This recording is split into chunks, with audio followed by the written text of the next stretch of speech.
The radar system in Delhi was basically archaic. It could show the controller where the planes were, but not how high they were. He had to rely completely on what the pilots told him. He was completely blinded to the fact that the Kazakh plane was descending into danger. Out of this absolutely terrible loss came a really powerful push for change. The Charkhi-Dadri collision, as it's known, served as a brutal wake-up call to the entire global aviation community. It exposed critical weaknesses that just had to be fixed, and fixed immediately. So, 3 major life-saving changes came directly from this one disaster. First, something called TCAS. It's a system that lets planes basically talk to each other and warn pilots if they're too close. That became mandatory. Second, a global standard for English was put in place for all international pilots, getting rid of those deadly translation delays.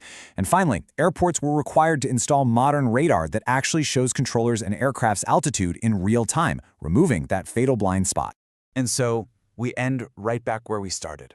349 lives. Their loss was horrific, and at the end of the day, it was preventable.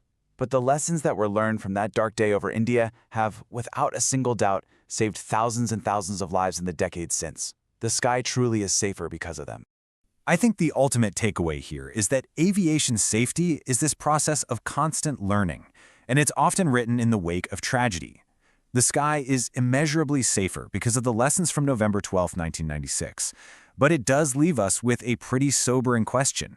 What vulnerability haven't we seen yet, and how can we find it before it finds us?